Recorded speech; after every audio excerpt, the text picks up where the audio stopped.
Hello, brothers and sisters. Today I'm basically launching this channel. I'm going to be sharing from this point onwards. This is actually my second video, just to let you all know. If you can go back to the first video and have a look at it, it's about the name of God. I'm actually launching now using the name of the channel, which is God's Child, as the subject of this video. The name of the channel is God's Child, and probably if I've got a few questions about that. What's that talking really about? That's a play on word. You would probably know this if you know a little bit of Hebrew or something like that, or if you've heard any of the play on words that's been used in the Bible a lot. Now, the word God's child is talking obviously about Jesus, and also is talking about us following the Lord Jesus. That's how we get adopted into the kingdom of heaven. Now, let's just look at a couple of things that I want to talk to you about here. We're going to go to Romans and quickly just see some of the verses that's talking about us as a church and the Israelites. So let's just look at that. I'm going to look at Romans 8 first, 8:14, and just read a little bit of that and then talk about it bit by bit. For as many as are led by the Spirit of God, these are the sons of God. For you did not receive the spirit of bondage again to fear, but you received the spirit of adoption, by whom we cry out, Abba, Father. The Spirit Himself bears witness with our spirit that we are children of God. Now, there's a bit here down the bottom I'd like you to have a look at.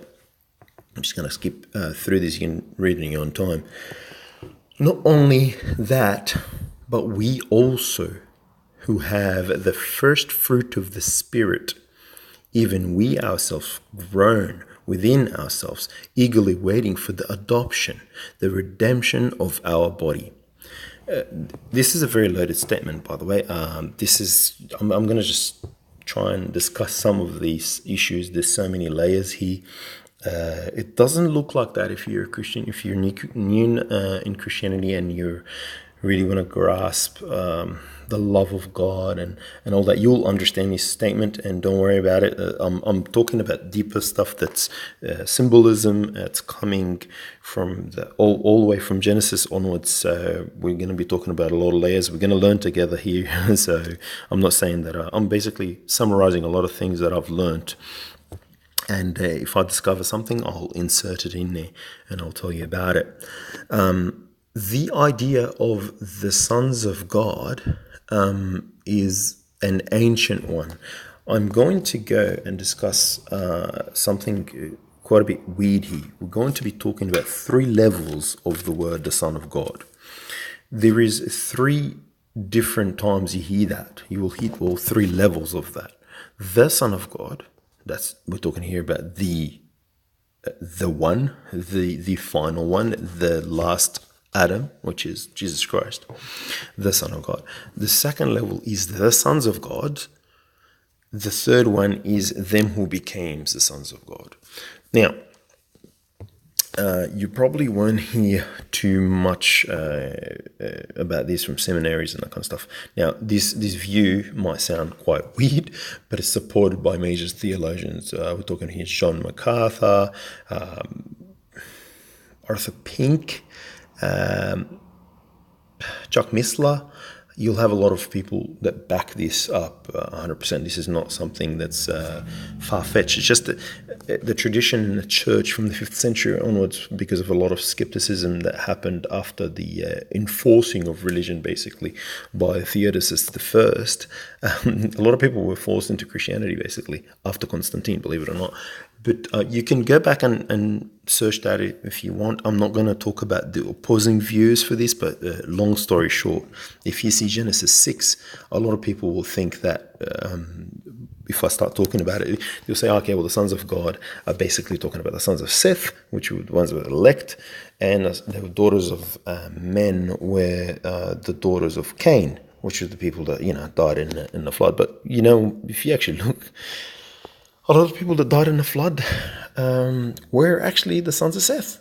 Believe it or not, only Noah and his sons survived. But let's just go here and and find out really that's one of the reasons why God, the main reason why God flooded the entire earth.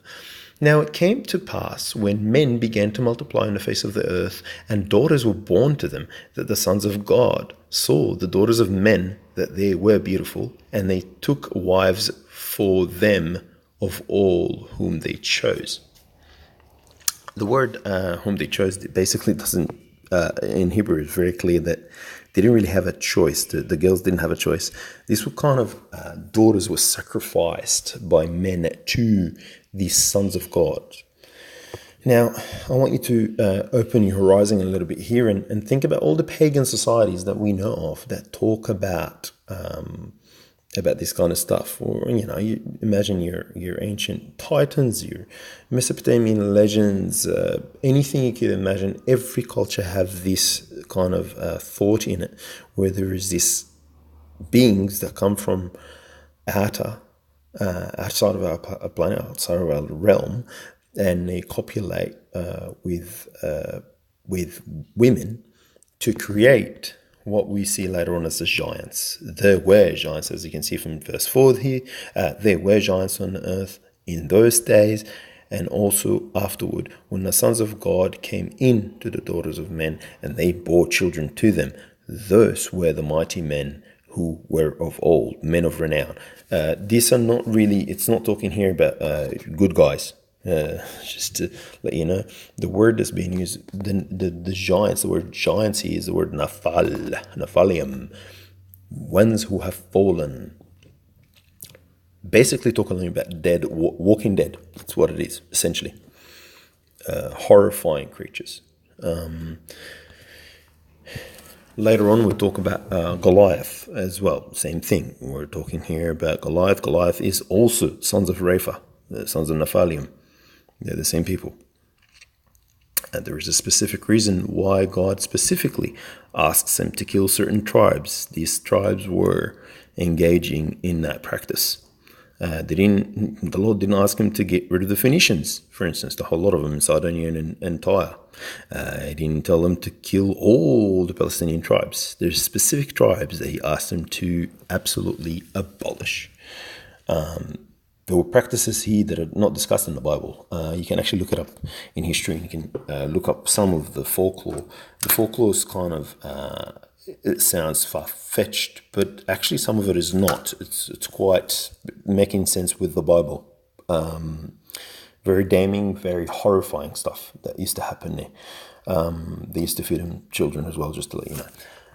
Now, let's just think about this for a second. We know for a fact from Hebrews and Revelation that, for instance, if we go to Hebrew chapter 12, we'll quickly, Hebrew chapter 12, we'll talk about this. So we'll go